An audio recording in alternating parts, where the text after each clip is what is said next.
Bonjour à toutes et à tous et bienvenue dans ce nouveau format Dans la tête d'un coureur, investigation.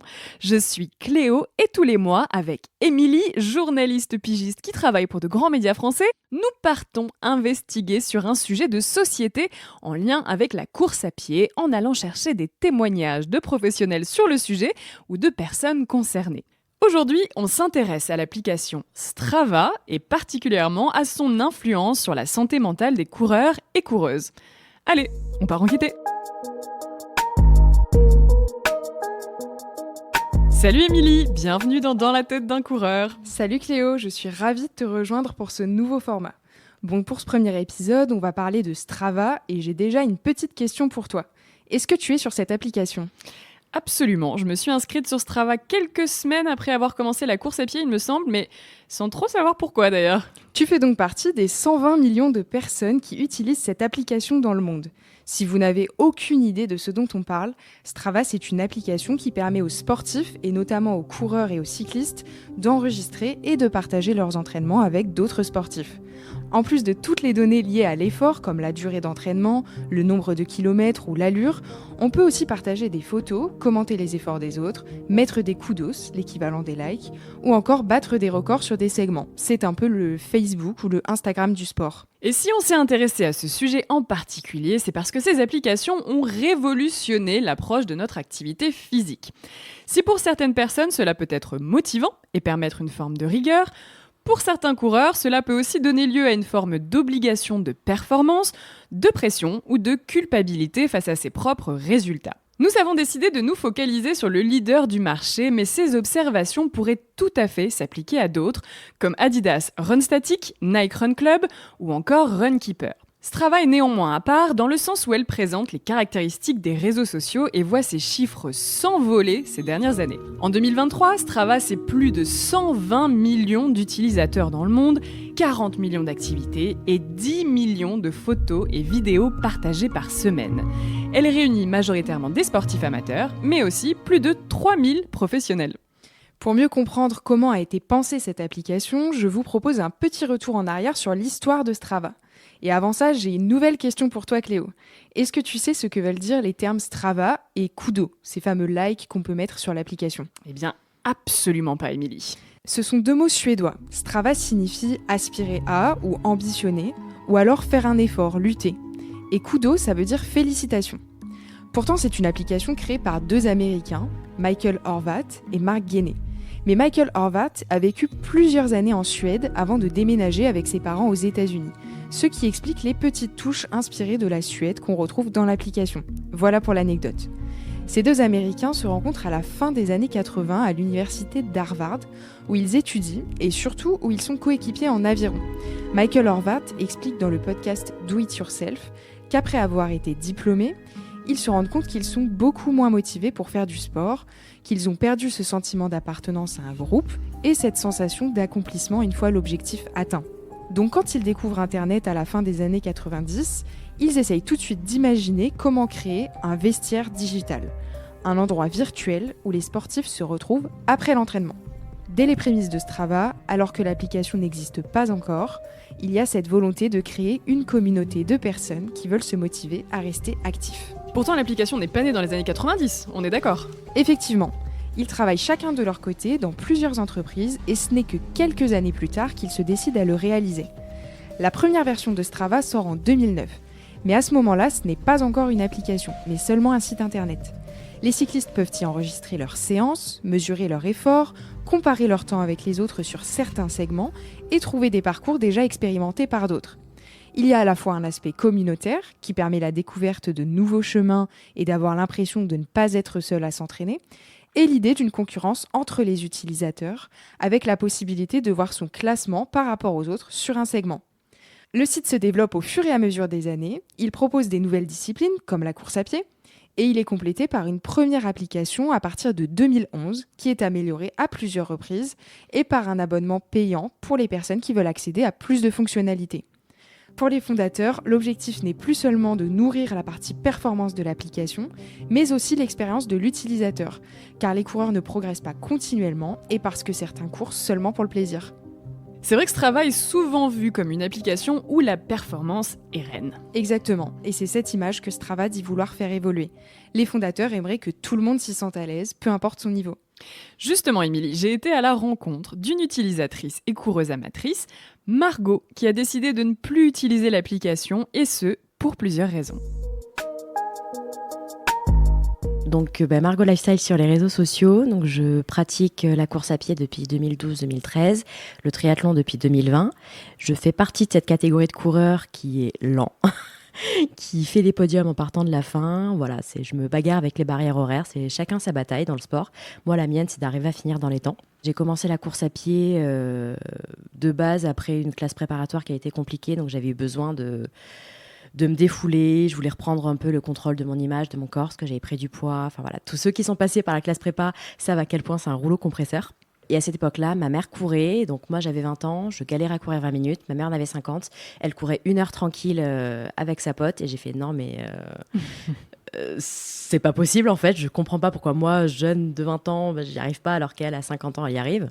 Donc l'ego en a pris un petit coup. Donc là, je me suis accrochée de façon à y arriver. Et j'ai pris du plaisir en fait dans le processus et j'ai accroché. Et depuis, j'ai pas arrêté de courir, même si il y a eu quelques petites difficultés personnelles, donc notamment une grosse prise de poids. Donc voilà, c'est frustrant, mais je l'accepte et c'est pas parce que la course à pied devient plus dure que j'ai eu envie de raccrocher les baskets. Toi, ton utilisation des applications en règle générale, elle a commencé quand tu as commencé la course à pied? Un peu après, j'ai pas commencé de suite avec Strava. On va pas citer le nom. Tu peux. Du coup, à l'époque, c'était avec Nike Running. Parce que j'avais pas de montre et j'ai attendu quelque chose comme un an et demi pour acheter ma première montre. Et après, je me suis un peu éloignée des applications parce que j'avais ma montre avec son application propre. Donc, je suivais mes stats là-dessus et j'avais pas forcément besoin de partager. Enfin, je ressentais pas le besoin et moi, ça m'allait très bien en fait de garder mes stats pour moi. Je les partageais avec ma mère, je les partageais avec ce genre de choses. Et principalement, ce qui me gênait, c'était qu'on voit mes zones d'entraînement. Ouais. Puis après entre-temps, j'ai lancé mon compte Instagram, ça a pris un peu d'ampleur et j'ai basculé du côté Strava où on partage ses entraînements. Et moi au début vraiment je partageais mes entraînements pour montrer que il n'y a pas de honte à courir à 7,30, 8,30, 9 au kill. Voilà, on a tous été débutants, on a tous des niveaux différents. Et de toute façon, on est des amateurs. Donc, quel que soit notre niveau de course, on est ridicule face aux élites. Donc, il fallait un peu arrêter d'avoir honte de courir lentement. Donc, je montrais mes chronos pour ça. Et pourquoi tu t'es finalement mise sur Strava ? Est-ce que tu as ressenti un peu cette pression de tout le monde est sur Strava, il faut que j'y sois aussi ? Ou c'est pour une autre raison ? Ah oui, non, j'ai suivi le mood. Voilà, c'était sur Strava. L'application était plus complète et plus facile à utiliser que Nike. Et en fait, j'ai basculé sur Strava. Puis après, il y a le fait qu'on peut retrouver des traces GPX, les télécharger ou ce genre de choses. Donc, je trouvais ça plus complet et plus intéressant à utiliser que juste donner sa distance, son temps et son allure. Ton expérience, toi, du coup, avec Strava, elle a ressemblé à quoi ? Est-ce que ça a été positif ? Alors, au début, oui. Franchement, c'était... Il n'y avait aucun problème, mais j'ai 2 petites graines, on va dire, de réflexion qui quand même commençaient à pousser. La première, c'est avec l'actualité, les jeunes femmes qui se font agresser lors de leur footing et compagnie. Ça fait flipper, ça fait réfléchir un peu à nos habitudes. Et j'avais pas envie en fait de donner des éléments à un éventuel sociopathe, je sais même pas comment et risquer une agression juste parce que le gars avait accès à tes informations. Et qui savait à quel jour, quelle heure et quel endroit je m'entraînais. Voilà, donc c'était un truc qui me faisait un petit peu commençait vraiment à me faire flipper, du moins réfléchir. À côté de ça, moi j'ai mon compte Instagram qui a pris de l'ampleur et j'ai aussi malheureusement les mauvais côtés de l'exposition qui arrivent malheureusement de personnes mauvaises, on va dire, des harceleurs tout simplement, qui passaient leur temps à commenter chacune de mes sorties dans les moindres détails, du genre non mais ça c'est pas, avec ton allure c'est pas un vrai entraînement, faut que tu te arrête de dire que tu t'entraînes parce que ça c'est de la marche, non mais t'as vu il y a un temps de décalage entre la durée totale de ton activité et ta durée de déplacement, et en fait ça allait pinailler sur tous les détails, ce qui faisait que ça me gonflait, et chaque fois je me disais que dès l'instant où je vais publier quelque chose sur Strava, je vais avoir droit à ces chieurs de première. Et par-dessus ça aussi, le harcèlement a quand même pris de l'ampleur parce que les gens avaient également repéré mes entraînements et il y avait des commentaires qui m'ont fait flipper. Donc au final, j'ai tout bloqué parce que pour ma propre sécurité et ma sérénité. Voilà. Quand tu dis des commentaires qui te faisaient flipper, c'était des commentaires de quel style ? On a repéré où elle s'entraîne, on sait où elle s'entraîne, on va aller la voir. Voilà. J'avais peur parce qu'en fait les commentaires que je reçois sont quand même très violents sur mon physique, sur mes allures. Certains vont dire que je vais mourir sur une course tellement je suis grosse, que mon cœur ne suivra pas l'effort. Et en fait les commentaires sont extrêmement violents en ligne, et j'ai eu peur que cette violence en ligne se concrétise dans la réalité. Juste parce que ces personnes-là savent où je m'entraîne. Donc au final, j'ai bloqué mes séances d'entraînement quotidiennes. J'ai changé mes parcours d'entraînement aussi. Je vais plus trop sur ce que j'avais publié. Et du coup, je ne partage que mes courses officielles, puisqu'elles sont, c'est pas du quotidien, c'est pas proche de chez moi, ce genre de choses. Ou des événements un peu particuliers, genre je vais faire une randonnée, je veux partager la trace Strava, ou alors j'ai participé à un événement, un social run avec une marque, ou ce genre de choses. Mais maintenant, je bloque vraiment le quotidien. Est-ce que tu as senti que y avait eu peut-être, que ça avait été de plus en plus délétère sur l'application, ou ça a été très rapidement ces commentaires désagréables, pour le dire de manière gentille? Alors au début, il y en avait quelques-uns, mais c'était tellement infime que on bloque, on passe à autre chose. Mais quand ça revient, quand il y en a une dizaine à chaque sortie, ça finit par peser et on prend plus de plaisir en fait. Et moi, la course à pied, c'est un plaisir. Et je cesse de le dire, on est des amateurs, on est là pour s'éclater, on est là pour prendre du plaisir à une pratique sportive, prendre soin de sa santé physique et mentale, pas se faire emmerder par des chieurs qui ont que ça à faire de leur journée, d'aller critiquer un chrono en fait. Sans compter que eux aussi sont ridicules vis-à-vis des élites. Donc je trouve ça nul en fait parmi les amateurs de se comparer et d'essayer de descendre les plus lents, les moins bons, parce que de toute façon, on est bon que parce qu'il y a des pas bons à côté. Donc, je trouvais ça nul et ça me pesait en fait. Et je prenais même plus de plaisir à courir ou quoi que ce soit. Et à chaque fois, je me disais, ouais, mais là, je peux pas m'arrêter parce qu'on va regarder mon temps de déplacement. Je tiens pas mes allures, et en fait, je me mettais une pression toute seule parce que je savais qu'il allait y avoir les stats Strava. Et j'ai fait non, stop.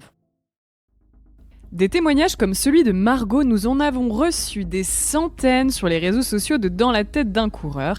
Et il s'avère que dans la majeure partie des cas, les applications de suivi d'activité physique ne sont pas sans conséquences sur leur santé mentale. Quand on parle de santé mentale, qu'est-ce que ça veut dire ? Eh bien, selon l'Organisation mondiale de la santé et Santé publique France, quand on parle de santé mentale, on parle d'un bien-être qui permet de réaliser son potentiel, de faire face aux difficultés normales de la vie, de travailler avec succès et de manière productive, et d'être en mesure d'apporter une contribution à la communauté. Mais on parle aussi de détresse psychologique liée à une situation difficile, ou encore de troubles psychiatriques. Les sportifs amateurs ne sont pas les seuls à entretenir une relation parfois ambiguë avec Strava. Le magazine américain Runner's World a publié un article en mai dernier titré « Avec les coureurs élites, rien n'est comme il y paraît sur Strava ». Le journaliste a interrogé des athlètes professionnels sur leur rapport à l'application. Et pour eux, les enjeux sont différents. Il a notamment interrogé Connor Munst. Il est coureur de fond et est arrivé à la 8e place au marathon des JO de Paris en 2h08 et 12 secondes. Quelques mois avant l'événement, il a arrêté de publier ses entraînements sur Strava comme il en avait l'habitude. Il explique qu'il a contracté le Covid-19 et qu'il s'est blessé. Et c'est à ce moment-là qu'il s'est questionné sur son activité sur l'appli. Il raconte au magazine qu'il ne voulait pas vraiment que tout le monde sache qu'il était blessé et ce qu'il faisait pour combattre sa blessure, car pour lui, ça aurait pu donner un avantage à ses concurrents et renforcer leur motivation. Chaque professionnel fait le choix de partager ce qu'il souhaite sur Strava. Certains livrent tous leurs entraînements en ligne, d'autres ne montrent que ceux qui se passent bien, ou seulement les footings pour ne donner aucune information sur leurs entraînements de vitesse. Il y a aussi ceux qui sont totalement absents du réseau social, ou encore ceux qui ont plusieurs comptes pour contrôler qui peut voir quels entraînements. Ils doivent faire la balance entre l'envie de construire une communauté, l'énergie et le temps que prend l'entretien de ce réseau social, et ce qu'ils veulent révéler, ou non, à leurs adversaires. Comme pouvait le mentionner Margot, dans le sport professionnel, il y a peut-être moins cette peur du harcèlement et de la comparaison aux autres. Pas forcément, car s'ils contrôlent ce qu'ils partagent, ils ne contrôlent pas ce que partagent leurs concurrents. Donc quand certains utilisent ce réseau pour savoir qui est en forme à l'approche d'une compétition, ils ne savent pas en réalité si ces sportifs partagent eux tous leurs entraînements ou s'ils ont aussi fait des choix. Et puis rendre public ces entraînements, c'est aussi pour eux, comme pour les amateurs, se soumettre constamment au regard des autres et pas seulement à celui de ses concurrents. Le magazine évoque le cas de Molly Seidel, une athlète américaine arrivée 3e du marathon des JO de Tokyo en 2020 en 2h27 et 46 secondes. Elle explique avoir développé une relation d'amour-haine avec Strava, car elle a l'impression d'être constamment analysée et critiquée dans les commentaires ou sur des forums par des personnes qui ne réalisent pas forcément que tous les entraînements ne sont pas parfaits et qu'une allure ou un kilométrage ne dit pas tout de la forme de quelqu'un. Elle raconte avoir partagé ce qu'elle décrit comme le pire entraînement de sa vie sur Strava une semaine avant les JO de Tokyo. Selon elle, n'importe qui aurait pu croire qu'elle n'avait aucune chance, et pourtant, elle termine sur la 3e marche du podium. Donc elle a décidé de continuer à partager sur le réseau, car elle aime être connectée à son entourage et à ses supporters, mais elle le fait avec parcimonie, avec un entraînement par-ci par-là. On parle des pros et on voit bien qu'ils peuvent eux aussi être impactés par ce qui se passe sur l'application. Mais pour revenir à nos amateurs et avoir une vue plus globale de la façon dont ils utilisent Strava, j'ai été à la rencontre de Bastien Soulet, professeur de sociologie à l'université Lyon 1 et membre du laboratoire LVIS sur les vulnérabilités et l'innovation dans le sport. Il a coordonné un projet de recherche en collaboration avec 5 laboratoires en France et ils ont travaillé sur les questions des usages qui poussent des individus à utiliser des applications d'activité physique au sens large. Bonjour Bastien, merci beaucoup d'avoir accepté de répondre à nos questions. Pour cette enquête, vous avez fait des entretiens auprès d'utilisateurs. Est-ce que vous pouvez nous expliquer un peu plus en détail quels ont été ces entretiens ? On a fait les entretiens avec des coureurs à pied, des cyclistes qui utilisaient Strava, en se demandant en fait en quoi ça pouvait altérer leur manière de pratiquer. Et en gros, voilà, ce qu'on appelle l'agentivité de ces dispositifs, c'est qu'est-ce que ça nous fait faire. Il ne s'agit pas de dire qu'il y a un déterminisme technologique qui finalement prend le dessus sur la marge de manœuvre de chacun, mais d'essayer de voir finalement en quoi ça modifie, en quoi ça peut influencer les manières de pratiquer. Est-ce qu'au cours de ces différents entretiens, vous avez pu remarquer que les utilisateurs de l'application avaient un usage particulier de Strava ? Ce que moi je retiens, c'est qu'il y a des usages vraiment pluriels de cette application. D'abord parce que certains vont décider de ne pas partager leurs activités, leurs données, leur géolocalisation. Et puis, certains, au contraire, vont être obnubilés par le fait d'absolument tout renseigner, y compris leur trajet professionnel quand ils vont en vélo faire 20 minutes de transport le matin. Donc, il y a des usages qui sont presque compulsifs, parfois, où on veut absolument tout consigner. Et puis, par contre, il y a aussi des choses très différentes, des acteurs, par exemple, des coureurs qui décident de n'enregistrer que certaines séances, celles qui sont par exemple les plus flatteuses, qui renvoient la bonne image de ce que la personne veut être en ligne.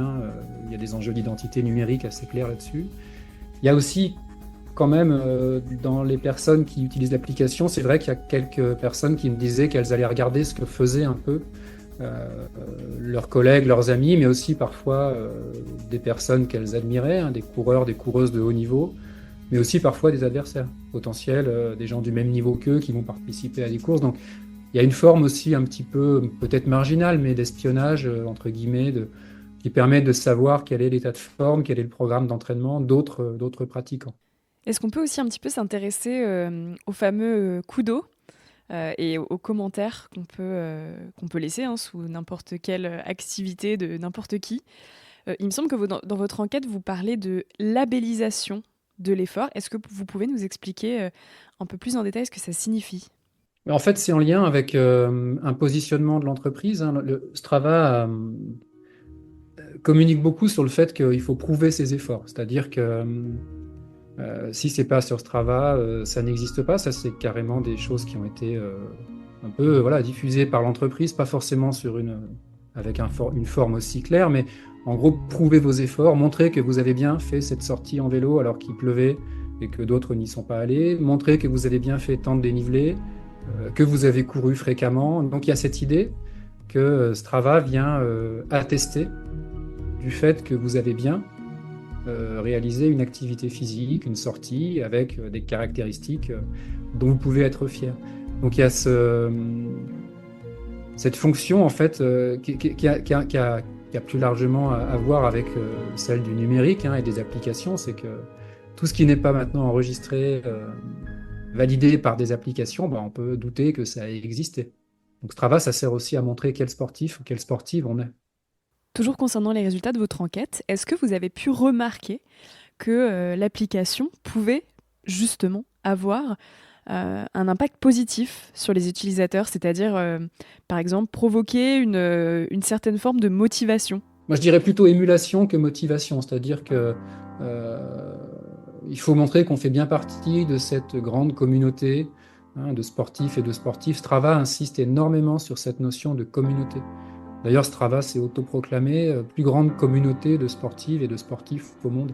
Donc il y a cette idée que faire partie de cette communauté, c'est un privilège et ça va permettre d'être soutenu en termes de motivation parce que justement, on va bénéficier de commentaires, de kudos, de soutien, on va dire, social au sein de cette communauté, ce qui est paradoxal parce qu'en fait, ce sont des pratiques qui sont essentiellement individuelles. Il y a la plupart des coureurs à pied et des coureuses à pied courent seuls. Donc cette idée aussi peut-être de compenser l'isolement et de motiver par ce sentiment d'appartenance à une grande communauté.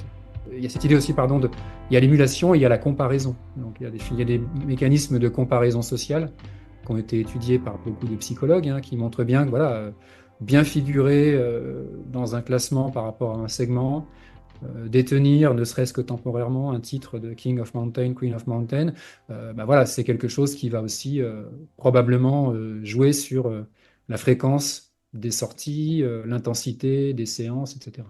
Et à contrario, bien évidemment, j'allais forcément poser la question, est-ce que pour certaines personnes, ça se transforme plutôt en pression de toujours mieux faire, de toujours faire une course parfaite, de toujours avoir de meilleurs résultats, même en anxiété? C'est des choses aussi que vous avez pu remarquer?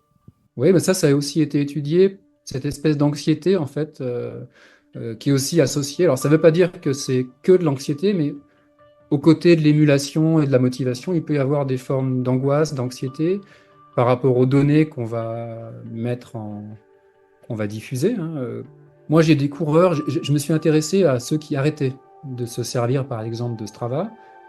Parfois, ils arrêtent temporairement, mais c'est purement accidentel. C'est parce qu'ils ont oublié leur montre, ou parce qu'il n'y a pas de batterie, ou parce que le signal GPS n'a pas été capté, etc. Et ils évoquent déjà parfois le pied qu'ils ont pris à pouvoir pratiquer, que ça soit voulu ou non, sans avoir l'obsession de cette performance qui va ensuite être enregistrée, mise en mémoire et partagée. Donc ce plaisir-là, il est parfois évoqué par ceux qui temporairement, en général, arrêtent de se servir de Strava. Et après, il y a un autre plaisir qui est par contre vraiment lié à l'application, c'est le plaisir de produire des belles données. Et pouvoir être fier de ces données, avoir des données précises, avec le fait de ne pas avoir été entravé dans sa course par un feu rouge, etc. Donc le fait de produire des belles données flatteuses, propres, ça va être pour certains une obsession. Et c'est associé à la crainte de produire ce que certains appellent les broken data, c'est-à-dire des données imprécises, parce que on va pas être content de sa sortie, alors qu'on a couru comme d'habitude, mais parce que l'enregistrement qu'on a fait est imprécis, parce qu'on a dû s'arrêter à une intersection, parce qu'on a été ralenti à un moment donné pour une raison qui n'était pas liée à notre forme du moment, parce que le signal GPS n'a été capté qu'au bout de 3 minutes. Et ça, c'est quelque chose qui perturbe la satisfaction des coureurs connectés, cette crainte d'avoir des données imprécises suite à une sortie. Pour venir compléter les observations de Bastien Soulet, j'ai trouvé plusieurs études sur le cas des utilisateurs de Strava. D'abord, l'application Strava elle-même publie chaque année un rapport d'activité avec quelques grandes données. Dans le tout dernier, qui a été publié au début de l'année 2024, l'entreprise met beaucoup en avant l'aspect communautaire de l'application. Comme le fait 84% des personnes qui partagent leurs activités sur Strava disent que s'entraîner, même seul, les aide à combattre leur sentiment de solitude. Et ce chiffre est 11% plus élevé que pour les sportifs qui n'utilisent pas l'application. Aussi, 77% des utilisateurs de la génération Z disent se sentir plus connectés aux autres quand ils voient les activités de leurs amis ou de leur famille sur Strava. Donc l'application est bénéfique aux utilisateurs sur le plan social. En fouillant un peu, j'ai trouvé d'autres études réalisées de façon indépendante qui donnent une vision plus nuancée de l'effet de l'appli sur la santé mentale des utilisateurs. D'abord, il existe des preuves que les applications de fitness en général motivent les gens à faire plus de sport, c'est-à-dire plus fréquemment et à plus grande intensité. Cela repose notamment sur la gamification et la ludification des applications. Émilie, je crois que tu t'es intéressée à ces différents termes justement, est-ce que tu peux nous en dire plus ? Oui, alors la gamification, c'est le fait que les applications utilisent des mécanismes du jeu pour encourager les gens à poursuivre leurs efforts. Sur Strava, par exemple, ce sont les challenges, les médailles quand tu bats tes records sur une distance ou un segment. Ça rend l'exercice fun, amusant. Donc grâce à ces mécanismes, les gens font globalement plus de sport, ce qui a évidemment des conséquences positives sur leur santé et leur bien-être. Mais ça conduit aussi certains à devenir obsédés par les données d'auto-suivi de leur activité et donc à se sentir contrôlés par ces mêmes fonctionnalités de gamification et à ressentir parfois de la pression pour atteindre leurs objectifs. Aussi, une étude réalisée en 2017 a plus précisément montré la dualité des applications de fitness. Elles peuvent être source de plaisir et de motivation, mais elles favorisent aussi, dans certains cas, le surentraînement et mettent à rude épreuve les relations familiales des utilisateurs. Donc elles ont à la fois un effet positif et négatif sur la santé physique et mentale des sportifs. Des chercheurs de l'université de Galway en Irlande ont aussi étudié en 2020 le lien entre l'utilisation de Strava et le risque de burn-out au travail. Est-ce que tu peux nous détailler ce que dit cette étude irlandaise ? Alors ils ont voulu tester une autre dimension du bien-être que les relations familiales en étudiant le lien entre les applis et l'épuisement professionnel.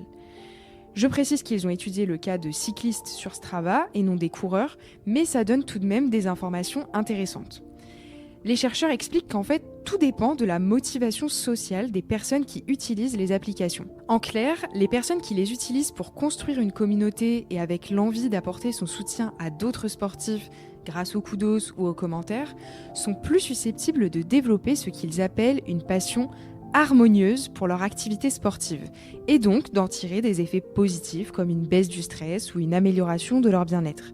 En revanche, les personnes qui utilisent l'application à des fins de reconnaissance sociale, c'est-à-dire pour recevoir des éloges et des soutiens publics pour leurs activités physiques, sont elles plus susceptibles de développer une passion obsessionnelle pour l'exercice physique, avec des émotions telles que la honte, la culpabilité, mais aussi un risque de souffrir de stress et d'épuisement professionnel ou ce qu'on appelle plus communément un burn-out. Et évidemment, comme dans presque tous les domaines, ce n'est ni blanc ni noir et la plupart des coureurs sont motivés par un peu les deux, mais pas dans la même proportion. Et il faut donc se méfier de certaines fonctionnalités de Strava qui peuvent encourager le développement d'une mauvaise relation à l'appli et au sport en général. Alors justement, qu'en pensent les coureurs et coureuses professionnels ? Nous ne pouvions pas ne pas leur demander leur avis sur l'application et sur la manière dont cela influence ou non leur sortie et s'ils utilisent également Strava pour garder un œil sur ce que font leurs concurrents. Je me suis donc entretenue avec le coureur de fond Johan Durand qui a répondu à mes questions sans langue de bois. Salut Johan, merci beaucoup de répondre à mes questions aujourd'hui. Je vais commencer directement à te poser une première question parce qu'on va parler de Strava. Moi, j'aimerais bien savoir comment tu utilises Strava et pourquoi tu utilises Strava, tout simplement. Moi, ça fait longtemps que je l'utilise. Il y a vraiment, je crois que c'était 2015 la première fois. Je l'utilisais en vélo, au tout début pour les segments. C'était vraiment j'avais entendu parler de ce truc-là où on pouvait se challenger sur des segments de vélo et donc je l'utilisais pour ça. J'avais même, je me rappelle, j'avais même payé pour avoir, sur mon téléphone, quand j'étais dans le segment pour, pouvoir essayer vraiment de faire les segments à fond et tout. C'était vraiment le premier objectif de Strava. Pour moi, c'était me challenger en vélo, me donner une motivation, avec les potes et puis progressivement, j'ai commencé à mettre mes séances, course à pied dessus. Je mettais pas tout parce que mon coach n'était pas à l'époque, forcément pour. Je mettais que certaines séances, celles que j'estimais, les plus belles et puis progressivement ça a changé et aujourd'hui c'est, une grosse utilisation dans mon quotidien. Ça fait partie des 3 réseaux sociaux que j'utilise le plus, ouais. Tu dis que du coup, c'est un des réseaux social que tu utilises le plus. Qu'est-ce que t'aimes sur Strava? Pourquoi tu l'utilises autant? C'est un réseau sportif, donc quelque part, il y a le fait de pouvoir, voir des gens, s'entraîner, les encourager. Ça me fait plaisir de voir, les séances des potes, où est-ce qu'ils courent, qu'est-ce qu'ils font à l'entraînement. C'est la 1re chose et après moi, ça me sert aussi de tableau de bord, pour voir le volume kilométrique dans mes semaines, mes volumes, globaux, mon coach y va pour voir, également les allures quand je suis pas à Bergerac et que je suis en distanciel. Il se sert de cette plateforme-là pour checker, la fréquence cardiaque, la vitesse, les allures, l'échauffement, ce que j'ai fait et tout ça. Donc c'est un peu pour toutes ces raisons, pour le côté, bienveillant de la chose parce que je pense que c'est quand même, un des derniers réseaux où c'est quand même assez bienveillant et où les gens en parlent, on s'encourage et où c'est plutôt cool. Si vous postez la même chose sur Twitter ou sur Instagram, vous pouvez avoir forcément des haters ou des choses comme ça. Donc pour le coup, ce travail est encore, ce côté-là, avec le système de kudos vraiment très c'est pour encourager les potes, voilà. Tu parles de tes potes. Est-ce que justement, tu regardes un peu donc ce que font tes potes, on a compris, mais aussi potentiellement, de potentiels concurrents, adversaires, tu vas un petit peu checker toutes ces choses-là ou pas? Alors je l'ai fait, mais je le fais plus. Pour la simple et bonne raison que je veux être focus, sur moi. Donc j'ai vraiment supprimé, tous les athlètes de haut niveau, de ce travail et pourtant, il y a des mecs avec qui, je m'entends très bien, Félix Bourg, ou des choses comme ça, ou Nico Navarro qui était quelqu'un que j'aimais bien regarder parce que ils ont des c'est quand on va regarder un athlète de haut niveau, on peut aussi voir sa stratégie, d'entraînement, voir, comment il axe son entraînement. Donc des fois, il y a des choses à prendre. Mais en fait, les choses à aller chercher, elles sont en fin de saison, après le marathon ou quand on n'est pas dedans pour analyser. Parce qu'il y avait un côté frustrant. Moi, je revenais en fait, j'étais blessé, je revenais de blessure et de voir les potes, enfin les adversaires pardon, courir vite, c'est hyper frustrant. Donc c'était devenu, je me levais le matin, moi j'avais mal et je voyais à côté les autres athlètes, faire des séances, de 30 kills, à fond, à des allures dingues. Donc il y avait vraiment ce côté frustrant. Donc du coup, j'ai enlevé, tous les athlètes de haut niveau. J'ai gardé que Johan Koval, un de mes potes qui met de temps en temps, des trucs, mais pas tout le temps. Donc c'est le seul que j'ai gardé, mais sinon il y a vraiment que des potes, proches, plutôt, coureurs, lambda. Et par contre, du coup, effectivement, de temps en temps, quand j'ai besoin d'analyser un peu, me dire, qu'est-ce qu'ont fait les autres athlètes, je peux aller voir pour essayer de picorer des fois des séances, pour regarder un peu, des choses qui peuvent être faites. Mais pas pendant la saison parce que je trouvais que ça me stressait trop et ça m'énervait trop, ouais. Bah ça justement aussi c'est, un des grands, sujets un peu polémiques sur Strava, mais c'est vrai que tu disais même toi au début que tu postais, que tes belles séances et pas forcément les séances, qui étaient plus compliquées. Est-ce que tu trouves que ça peut être aussi un peu complexe aussi des fois et que ça peut permettre d'envoyer presque des fausses informations de la part, des concurrents pour un peu, impressionner ou dire attention, regardez les séances que je poste, elles sont ouf, ayez peur, et du coup un peu créer quelque chose d'intimidant. Non, mais c'est ça, tu peux t'en servir exactement. Je pense qu'il y a des athlètes qui s'en servent un peu comme ça, où ils mettent simplement quelques grosses séances.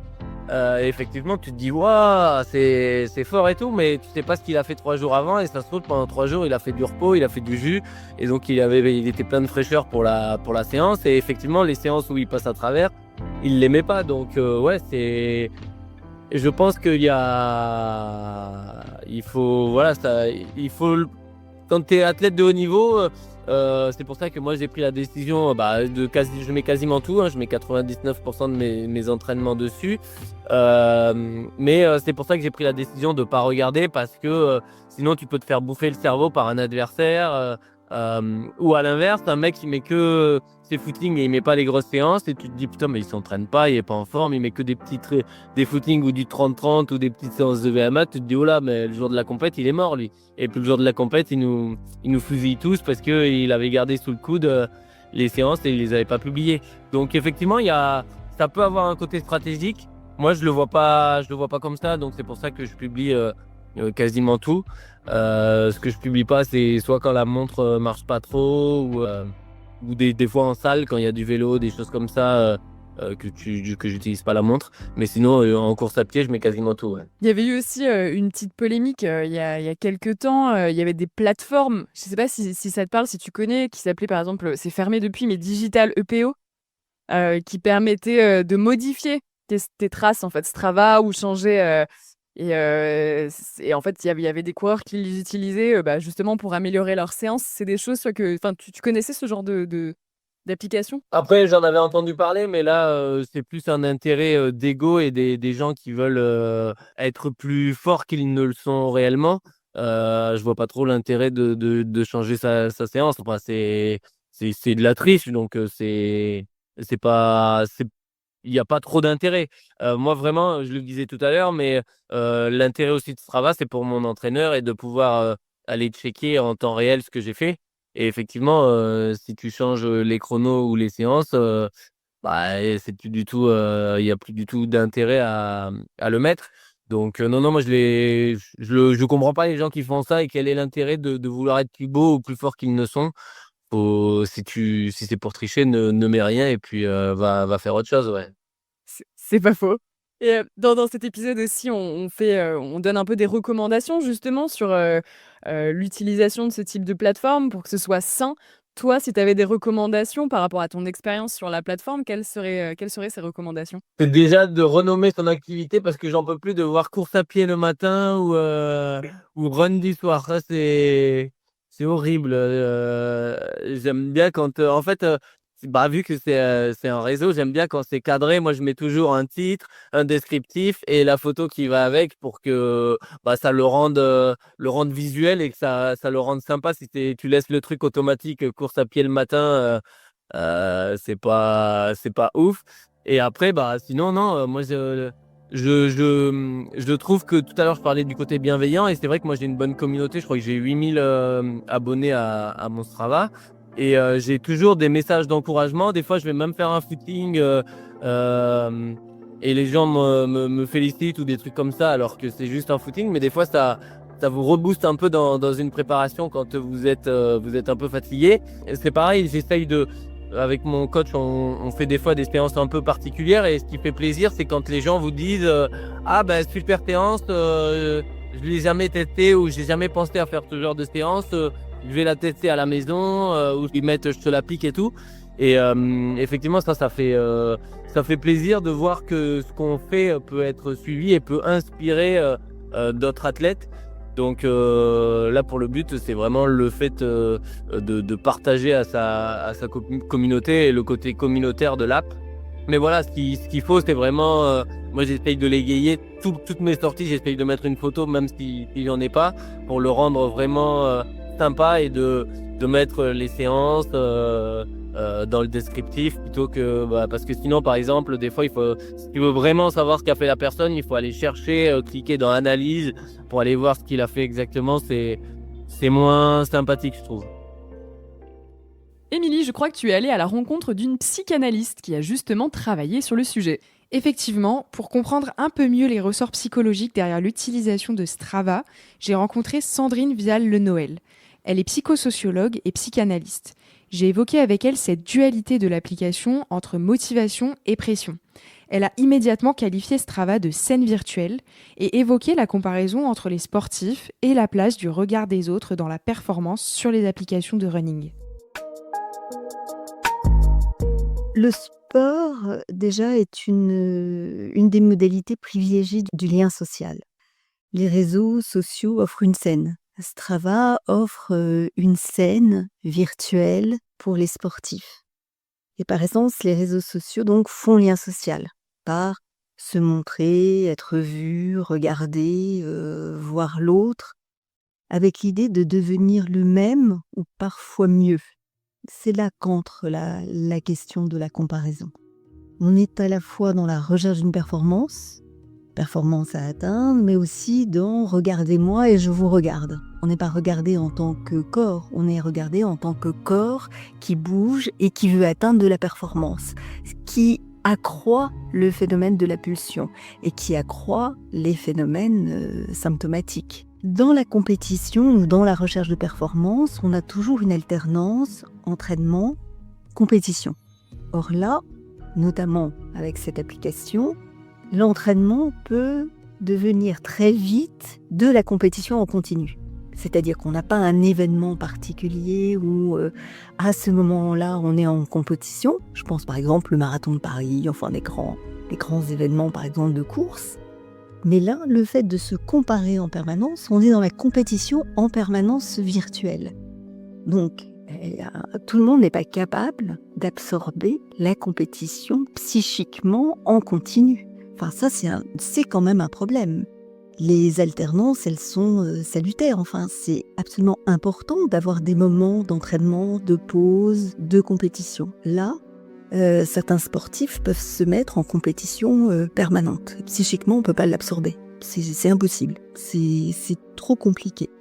Dans à peu près tous les domaines, les gens se comparent. Oui. Et on parle souvent des effets négatifs de cette comparaison. Est-ce qu'on ne peut pas aussi tirer des conclusions positives du fait de se comparer avec d'autres personnes, de s'inspirer par exemple? Oui, alors ce mot inspirer me fait toujours sourire. Alors là, en plus, quand on parle de sportif, quand on inspire, on finit toujours par expirer.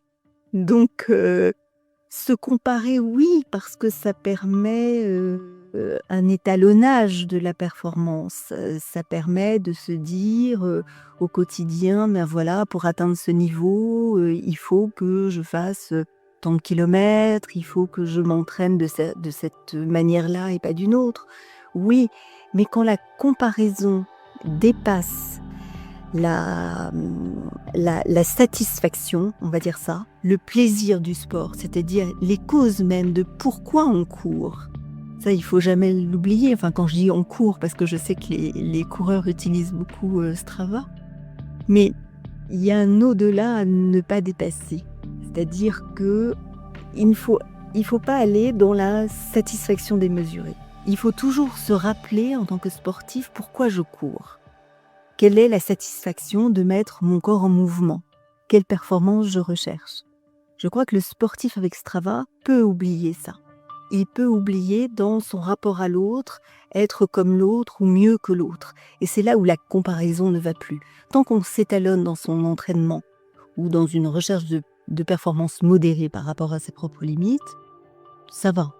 Quand ça devient démesuré et que les autres ou l'autre deviennent sa propre norme, là, ça peut plus fonctionner pour le sportif. C'est d'autant plus que, en tant que psychanalyste, la performance, elle est toujours en devenir. Au moment où on se représente la performance, on est dans le manque. La performance n'est pas encore là, on s'entraîne pour. Une application comme ça, c'est comme si la performance, elle était toujours quotidienne. Et en fait, la performance a besoin du manque. Elle a besoin du manque parce que c'est ce manque qui fait que la personne peut se mettre dans toute sa capacité, dans tout son être, dans toute sa subjectivité, et que c'est à partir de ça qu'elle obtient la performance. Or, une application comme ça, on va dire mal utilisée, trop dans la comparaison, trop dans une sorte de normalisation de l'idéal, en fait, paradoxalement, va empêcher la performance du sportif. Alors, le sportif ne va pas s'en rendre compte tout de suite, mais ce qui va arriver, c'est de la contre-performance, c'est de ne pas être comme les autres, de ne pas y arriver aussi bien. Donc, ça va accroître encore la comparaison et l'envie de se dépasser. Et là, le sportif va forcément échouer dans la recherche de la performance. La performance demande du vide et du manque. Est-ce qu'on peut développer, comme sur les autres réseaux sociaux, une forme d'addiction à Strava? Ah oui, Strava peut être complètement addictif. Complètement addictif. Alors, peut-être plus que certains autres réseaux. Pourquoi ? Parce que ça touche le sport. Le sport, c'est pulsionnel. C'est regardez-moi, c'est pulsionnel. Peut-être la différence, c'est qu'il est peut-être plus facile, enfin c'est une hypothèse, de se retirer de cette addiction de Strava. Peut-être que d'autres réseaux, parce que à un moment donné, pour le sportif, la pratique sportive peut l'emporter. Et si il s'aperçoit qu'être sur Strava lui prend du temps ou est contre-productif par rapport à sa performance, c'est peut-être la pratique sportive qui va l'emporter. Et auquel cas, il utilisera Strava de manière différente ou se désabonnera complètement. Comment savoir si son rapport à l'application est sain ou malsain? À quel moment il faut s'inquiéter? Alors, il faut s'inquiéter quand il y a de l'apparition de symptômes, c'est-à-dire un peu de la fatigue, des blessures, des actes manqués. Là, il faut s'en inquiéter, parce que ça veut dire qu'il y a un trop de sport par rapport aux limites du corps. Peut-être qu'il faut s'inquiéter également quand ça prend tout l'espace psychique. Si la honte arrive, si la culpabilité arrive, par exemple la culpabilité de ne pas assez être présent, par exemple sur le réseau, ou la honte, je pense qu'il faut se poser la question du rapport. La honte et la culpabilité sont déjà des affects qui alertent. Donc il faut au moins se poser la question de qu'est-ce qui se passe pour soi, ou qu'est-ce que je recherche dans ce réseau, qu'est-ce qui me met dans cet état, qu'est-ce qui me met en difficulté. Je crois qu'il faut aller chercher les réponses du côté de ces questions. Parce que souvent, quand ça va pas, quand on commence à dérailler, on va dire, à s'embrouiller un peu, on va du côté, de manière assez pulsionnelle et assez naturelle, du côté de la réassurance. C'est-à-dire qu'on va aller trouver de la préparation mentale, de la méditation, de la sophrologie, pour essayer, enfin j'en cite 3, mais ça pourrait être n'importe quoi d'autre, ou alors la réassurance de l'autre et la réassurance narcissique, pour être certain de re-rentrer à nouveau dans la norme. Et en fait, quand on commence à éprouver de la honte, de la culpabilité, c'est pas ça qu'il faudrait faire. C'est se poser les bonnes questions et surtout pas aller boucher par des réassurances narcissiques. Parce que l'application peut répondre aussi à ça, à des réassurances narcissiques, jusqu'au jour où la réassurance ne fonctionne plus. Parce qu'il y a toujours un autre plus fort, meilleur, plus beau. Ça, c'est assez fréquent sur les réseaux, quel que soit le réseau, Instagram, TikTok. Donc, il faut pouvoir accepter la faille. C'est l'une des questions que l'on aurait aimé poser à un représentant de Strava. Quel regard porte l'entreprise sur la potentielle addiction que certains utilisateurs peuvent développer? Se sent-elle responsable? Est-ce que la santé mentale des utilisateurs est un sujet qui les questionne? Ou encore compte-t-elle mettre en place des outils pour permettre aux sportifs de mieux contrôler leur rapport à l'application? Malheureusement, malgré de longs échanges, l'entreprise n'a pas souhaité répondre à nos sollicitations. Et alors maintenant qu'on a tout ça en tête, comment fait-on ? comment utiliser Strava d'une façon saine? Est-ce qu'il est possible de n'en tirer que les aspects positifs? C'est la dernière question qu'Émilie a posée à Sandrine Vielle-Le Noël. Et pour elle, il n'y a pas de recette magique pour éviter les effets néfastes. Enfin, je crois qu'on le sait qu'après coup, en fait.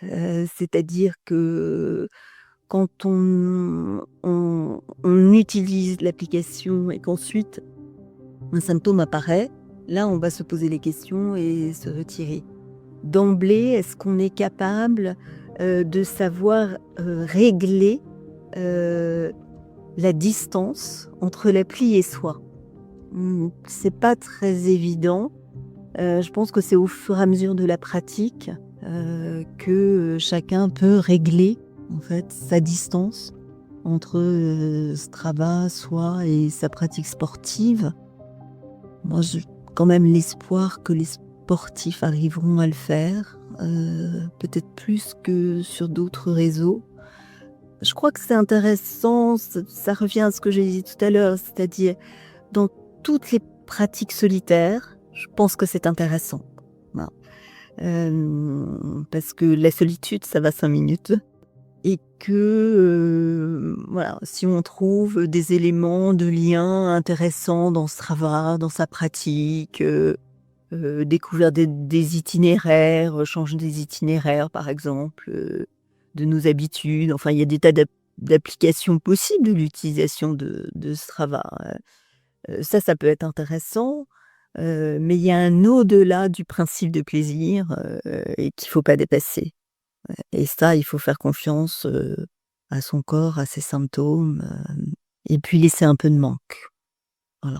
De savoir qu'on peut sortir et qu'une course, même si elle n'est pas sur Strava, elle existe quand même. Le corps l'a quand même, enfin, on a eu l'expérience. Donc ça, il faut garder ça à l'idée. C'est-à-dire que même si on n'est pas sur Strava, la course a quand même existé, le corps l'a ressenti. Si vous aussi, vous voulez prendre du recul par rapport aux applications de suivi, les chercheurs irlandais, dont on a parlé un peu plus tôt, donnent aussi quelques pistes pour ne pas tomber dans les travers de l'application. Comme la psychanalyste, ils ne conseillent pas aux gens d'arrêter de l'utiliser. Au contraire, si elle leur permet de commencer ou de maintenir une activité physique régulière, c'est un bon allié. Mais si le sport devient une passion, alors il faut faire preuve d'un peu de méfiance et être conscient que les stratégies marketing des applications peuvent transformer la passion du sport en dépendance. Il conseille donc de limiter les fonctionnalités des applications qui leur portent préjudice. Il n'y a pas eu d'études sur le sujet, mais il parle notamment des fonctionnalités qui peuvent mener à se comparer aux autres. Une idée serait par exemple d'utiliser Strava uniquement pour avoir un œil sur sa propre progression. Donc, se mettre en privé, ne pas s'abonner aux gens ou alors accepter des abonnés. Mais dans ce cas, on ne profite pas de l'aspect communautaire. Si vous souhaitez continuer à profiter de cet aspect communautaire, attention néanmoins à qui vous suivez. Par exemple, évitez de suivre des professionnels qui forcément ont un bien meilleur niveau qu'un amateur, de sorte à limiter la comparaison qui serait forcément négative. Enfin, si c'est votre allure qui vous embête, ou une fréquence cardiaque que vous ne voulez pas partager, sachez qu'il est possible de les cacher. Dans les paramètres de l'application, vous pouvez faire disparaître certaines données sans pour autant masquer vos activités. Vous pouvez cacher votre heure de départ, une partie de votre trajet, votre fréquence cardiaque, votre vitesse, les calories que vous avez perdues ou encore votre puissance. Finalement, la solution, ce serait peut-être que ces données soient cachées par défaut et que chacun choisisse ensuite ce qu'il veut montrer. Merci d'avoir suivi ce premier épisode de Dans la tête d'un coureur Investigation. Et n'hésitez pas à nous partager vos expériences personnelles de l'application sur nos réseaux sociaux et quels seraient, vous, vos conseils. Et si vous souhaitez écouter une enquête sur un sujet particulier, faites-le nous également savoir et on se lancera en quête de réponse dans un prochain épisode. À bientôt!